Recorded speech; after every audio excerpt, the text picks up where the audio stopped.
दोस्तों, आज हम एक्सप्लेन करने वाले हैं हाल ही में आई मूवी वृद्धा को, जिसकी डिमांड आपने की थी, इसीलिए वीडियो को लाइक कर दीजिए। हम चलिए कहानी शुरू करते हैं। तो मूवी की शुरुआत में हम एक बच्चे को देखते हैं जो अंधेरा देखकर रोने लगता है क्योंकि उसे अंधेरे से डर लगता था। फिर यहीं सीन कट होता है और हम सिद्धू नाम के लड़के को देखते हैं जो अपने दोस्त राकेश को फोन करके पूछता है कि जो मैंने तुझे कहा था वह काम हुआ या नहीं, जिस पर राकेश कहता है कि भाई अमाउंट बड़ी है, इसीलिए इकट्ठा करने में टाइम लग रहा है, मैंने कई लोगों से बात की है, काम होते ही फोन करूंगा। फिर सिद्धू वहाँ से अपनी कार के जरिए कहीं जाने लगता है और उस पर बार बार किसी सुष्मिता का फोन आ रहा था पर वह फोन नहीं उठाता। फिर थोड़ा आगे चलने पर सिद्धू पर उसके पापा का भी फोन आता है तो सिद्धू वह भी रिसीव नहीं करता, बस वह आगे बढ़ता जा रहा था। तभी सिद्धू पर दोबारा राकेश का कॉल आता है और वह कहता है कि मैंने ₹1,00,000 की बात कर ली है, तुझे पुष्पागिरी जाना होगा, वहाँ उस आदमी के पास तू अपनी प्रॉपर्टी गिरवी रखेगा तो पैसे मिल जाएंगे। इस पर सिद्धू मान जाता है। फिर थोड़ा आगे जाते ही सिद्धू को एक जगह भीड़ खड़ी दिखती है और एक लड़का उसकी कार रोकने की कोशिश करता है कि एम्बुलेंस आने में देर हो जाएगी, आप प्लीज हमारी मदद कीजिए। पर सिद्धू को तो पैसे लेने जाना था इसलिए वह कार रोकता नहीं और आगे बढ़ जाता है। फिर थोड़ी देर में उस पर सुष्मिता का फोन आता है जो कहती है कि फोन क्यों नहीं उठा रहे, तो सिद्धू कहता है कि मन नहीं था। तब इनकी बातों से हमें पता चलता है कि सुष्मिता और सिद्धू एक पार्टी में मिले थे और सुष्मिता सिद्धू को पसंद करने लगी थी, इसीलिए वह अक्सर उससे मिला करती थी। जिसके बाद एक रात यह इंटीमेट हो गए और अब सुष्मिता प्रेग्नेंट है। यहाँ सिद्धू कह रहा होता है कि तुम बेबी को अबॉर्ट कर दो, हमारा कुछ हो नहीं सकता और मुझे अब इसके बारे में कोई बात नहीं करनी, जिस पर सुष्मिता मना करती है कि मैं ऐसा कुछ नहीं करूंगी और फिर वह रोते हुए गुस्से में फोन काट देती है। अब थोड़ा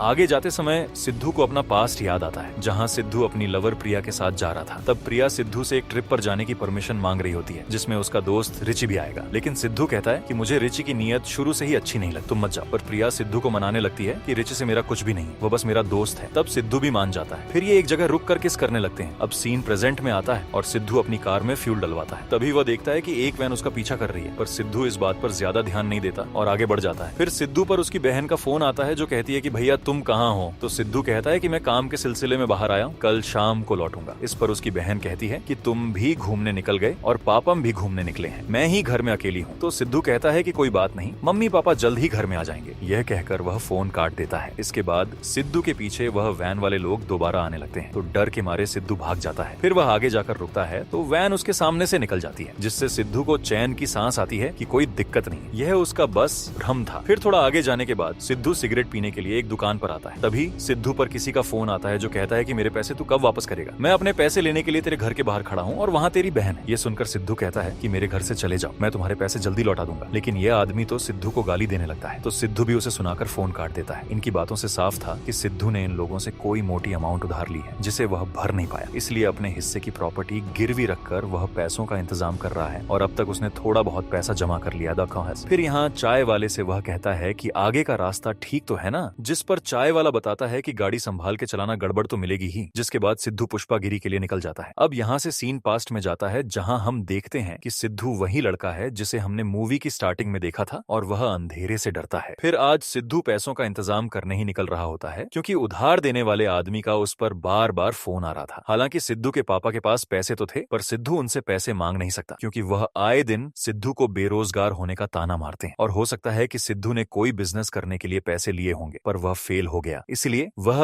अब किसी तरह प्रॉपर्टी गिरवी रखकर पैसे भरना चाह रहा है। फिर यहाँ सिद्धू की माँ उसे बताती है कि मैंने नया नंबर लिया है तो उसे सेव कर लेना। ये सुनकर सिद्धू चला जाता है क्योंकि उसके दिमाग में तो पैसों की टेंशन चल रही थी। अब सीन प्रेजेंट में आता है और सिद्धू पर फिर से सुष्मिता का फोन आता है जो कहती है कि मैंने बहुत सोचा पर मैं तुमसे प्यार करती हूँ। तब सिद्धू कहता है कि मेरी बात समझो, प्रिया के बाद मैं किसी और से प्यार नहीं कर सकता, जिस पर सुष्मिता कहती है कोई बात नहीं पर मैं तुमसे प्यार करती रहूंगी। ये सुनकर तो सिद्धू भड़क जाता है और कहता है कि मुझे तो पक्का भी नहीं है कि ये बच्चा मेरा ही है जो तुम मेरे पीछे पड़ गई हो। इससे सुष्मिता को बहुत बुरा लगता है और वह फोन काट देती है। इसके बाद सिद्धू पुष्पा गिरी के पास पहुंचने वाला होता है और रास्ते में उसे एक बैरिकेड लगा मिलता है। तब सिद्धू हॉर्न बजाता है तो एक फॉरेस्ट ऑफिसर बाहर आकर पूछने लगता है कि कहाँ जा रहे हो। तब सिद्धू बताता है कि एक रिलेटिव से मिलने जा रहा हूँ और ऑफिसर सिद्धू के डॉक्यूमेंट्स देखने के बाद बैरिकेड खोल देता है। फिर सिद्धू जब आगे बढ़ता है तभी उस पर एक अननोन नंबर से कॉल आता है। तब सिद्धू फोन उठाता है और वहाँ से एक औरत रो रही थी। वह कह रही होती है कि मैं और मेरा बेटा बोर से पुष्पागिरी जा रहे थे पर तभी एक एक्सीडेंट में हमारी कार खाई में गिर गई और मेरे बेटे की हालत बहुत खराब है, प्लीज आप मेरी हेल्प कर दो, मैंने रैंडमली नंबर लगाया है क्योंकि फोन की स्क्रीन टूट गई है। यह सुनकर तो सिद्धू को लगता है कि कोई एफएम वाला मजाक कर रहा होगा क्योंकि बेंगलुरु से पुष्पागिरी तो वह भी आ रहा है और ये कोइंसिडेंस कैसे हो सकता है। इसीलिए सिद्धू उन लेडी से कहता है कि मैं आपकी कोई हेल्प नहीं कर सकता, आप किसी और को देख लो। तब वह लेडी रोने लगती है कि मेरा बेटा मर जाएगा, प्लीज मेरी हेल्प करो। यहाँ रोना सुनकर सिद्धू का दिल पिघल जाता है और वह कहता है कि आप इंतजार कीजिए, मैं कुछ करता हूँ। फिर वह वापस कार मोड़कर वहीं बैरिकेड वाली जगह पर आता है और उस ऑफिसर का डोर नॉक करता है, पर इस बार कोई ऑफिसर बाहर नहीं आता। यह देख सिद्धू तुरंत इमरजेंसी नंबर मिलाता है और एक एम्बुलेंस पुष्पागिरी की खाई के पास भेजने को कहता है। तब वहां से वह लोग बताते हैं कि हम निकल रहे हैं, आपको रास्ता पूछने के लिए फोन करेंगे तो आप टेंशन मत लेना। फिर सिद्धू ये बात उन लेडी को भी बताता है कि एम्बुलेंस आ रही है, कुछ नहीं होगा। इसके बाद सिद्धू भी उसी लेडी की ओर जाने लगता है और वहीं एम्बुलेंस भी आ रही थी। फिर एम्बुलेंस वाले का फोन आता है जो बताता है कि हम उस एरिया में आ गए, बताइए किस जगह आना है। तो सिद्धू कहता है कि सर जगह तो मुझे भी नहीं पता, वहीं कहीं एक्सीडेंट हुआ है, आप ऐसा करो सायरन ऑन कर दो, मैं उन लेडी से पूछता हूँ कि जहां सायरन की आवाज आएगी वो मुझे बता देंगी, तो आप वहीं रुक जाना। जिसके बाद सिद्धू ऐसा ही करता है और वह लेडी से पूछने लगता है कि आपको सायरन की आवाज आ रही है क्या। तो वह लेडी मना करती है, लेकिन थोड़ी देर में वह लेडी बताती है कि हाँ मुझे आवाज आई। तो सिद्धू भी एम्बुलेंस वाले को वहीं रुककर देखने को कहता है। वहीं जब एम्बुलेंस वाला उतरकर वहां देखता है तो उसे एक खाई दिखती है, लेकिन वहां कुछ भी ऐसा नजर नहीं आ रहा था जिससे लगे कि एक्सीडेंट हुआ है। इस पर सिद्धू कहता है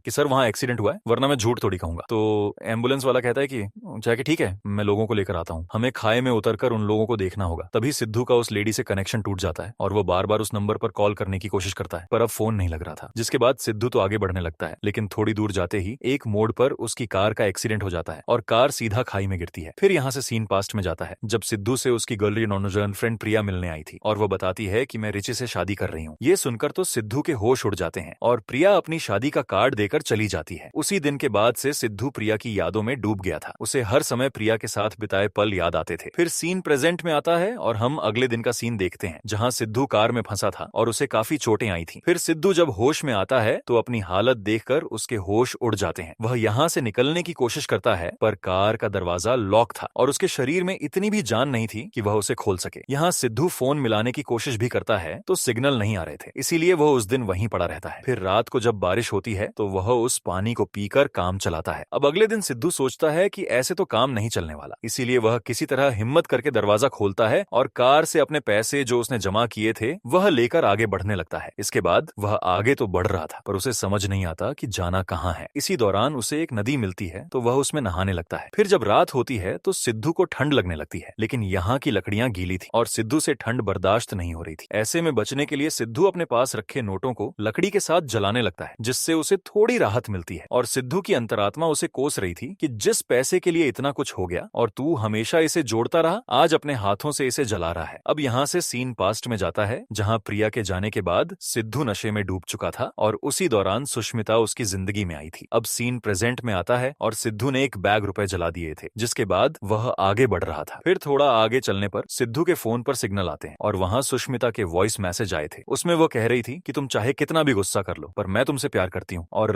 अब अगर तुम्हें यह बच्चा नहीं चाहिए तो कोई दिक्कत नहीं है, इसे मैं जन्म दूंगी और अकेले पालूंगी। ये सुनकर सिद्धू रोने लगता है। इसके बाद सिद्धू आगे बढ़ता है और एक दिन पूरा ऐसे ही निकल जाता है, यहाँ तक कि रात को सिद्धू को किसी बाघ की आवाज आती है और इससे उसकी हालत खराब हो जाती है। फिर सेन दोबारा पास्ट में जाता है जहाँ हम देखते हैं कि नशा कर करके सिद्धू की हालत इतनी खराब हो गई थी कि उसे पैनिक अटैक आते थे और हमेशा सिद्धू की माँ उसे संभालती थी। इसके बाद जब सिद्धू को भूख लगती है तो वह ऐसे ही पौधों को खाने लगता है और आज रात तड़पते तड़पते वहीं निकाल देता है, क्योंकि जो एक और बैग पैसा उसके पास बचा था वह उसके काम नहीं आ रहा था। फिर अगले दिन सिद्धू आगे बढ़ता है और वह पूरा थक चुका था, जिसके बाद उसे आइडिया आता है और वह अपने पास रखे दूसरे पैसे के बैग से नोट निकालकर हर पेड़ पर लगाने लगता है ताकि यहाँ कोई पैसे के पीछे आए तो उस तक पहुंच जाए। और अब सिद्धू के मन से पैसों का मोह बिल्कुल खत्म हो चुका था। फिर जब सिद्धू आगे बढ़ता है तो वह देखता है कि उसकी कार तो उसी के सामने है, यानी वह भटकता भटकता वापस उसी जगह आ गया जहाँ से उसने शुरुआत की थी। यह देखकर वह खूब रोता है और कार के पास जाकर बैठ जाता है। तभी वहाँ एक एम्बुलेंस वाला आता है जो लोगों के साथ खाई की ओर बढ़ रहा था। वहीं सिद्धू उन्हें देखकर अपनी कार का हॉर्न बजाता है और फिर वह बेहोश हो जाता है। तब एम्बुलेंस वाले ने उसे देख लिया था। फिर थोड़े समय में सिद्धू की आंख हॉस्पिटल में खुलती है जहाँ सुष्मिता उसका ख्याल रख रही कोकी थी। तब सिद्धू उसे देखकर कहता है कि मेरी आंखें खुल गई, मुझे लगता था कि पैसा सब कुछ है पर इस हादसे ने मुझे सच्चाई दिखा दी। फिर वह सुष्मिता से माफी मांगता है कि मैं तुम्हारे प्यार को समझ नहीं पाया, प्रिया के जाने के बाद मैं बिल्कुल अकेला पड़ गया था पर अब मुझे तुम्हारी अहमियत समझ आ गई है। तभी वहाँ एम्बुलेंस वाला आता है जिसने उसे बचाया था और वो कहता है कि हमने आपको तो बचा लिया पर आपके साथ जो औरत थी हम उन्हें मोरन नहीं बचा पाए। आपने तो फोन करके कहा था ना कि उस जगह कार खाई में गिरी है, पर जब मैं वहां गया तो वहां कोई एक्सीडेंट के निशान नहीं थे, इसलिए मुझे लगा कि खाई में जाकर देखना चाहिए और फिर मैं लोगों को बुलाने चला गया। फिर जब मैं वापस लौटा तो वहां सच में एक्सीडेंट हो रखा था जो देखकर मेरे होश उड़ गए और उसी जगह मैंने आपको देखा। ये सब जानकर तो सिद्धू के होश उड़ जाते हैं और वह अपना फोन चेक करने लगता है जिससे उसे उस लेडी का फोन आया था। फिर वह उसी नंबर पर फोन करता है तो वह फोन सिद्धू के पापा उठाते हैं जो जो जानकर सिद्धू हैरान था। फिर सिद्धू अपने पापा से पूछता है कि यह नंबर किसका है। उसके पापा बताते हैं कि ये तेरी माँ का नया नंबर है और सिद्धू को याद आता है कि हाँ, माँ ने बताया था कि उन्होंने नया नंबर ले लिया। जिसके बाद सिद्धू के पापा कहते हैं कि बेटा तेरी माँ अब इस दुनिया में नहीं रही, क्योंकि जब हम मंदिर से लौट रहे थे तो हमारा एक्सीडेंट हुआ था और हॉस्पिटल लेट पहुंचने के कारण माँ बच नहीं पाई। यह सुनकर तो सिद्धू टूट जाता है। अब यहाँ से सिद्धू अपना दिमाग चलाता है तो उसे याद आता है कि उन लेडी की आवाज मेरी माँ से ही मिल रही थी और रिवील होता है कि सिद्धू को जब वह लड़का एक्सीडेंट वाले लोगों की मदद करने को कह रहा था और सिद्धू आगे बढ़ गया था, तब यहाँ सिद्धू के पापा मम्मी का ही एक्सीडेंट हुआ था। जो टाइम से हॉस्पिटल पहुंचते तो उसकी माँ बच जाती। यह सोचकर सिद्धू रोने लगता है और फिर सिद्धू सोचता है कि माँ ने मेरी जान बचाने के लिए उस खाए में पहले ही एम्बुलेंस को बुलवा दिया था, क्योंकि माँ की आत्मा समझ गई थी कि ऐसा कुछ होगा। यह सोचकर वह बुरी तरह रोता है। यहीं पर यह मूवी खत्म होती है। दोस्तों, अगर आपको अब इसके अलावा ब्रेट मूवी का एक्सप्लेनेशन चाहिए तो हमें बताइएगा, हम ले आएंगे।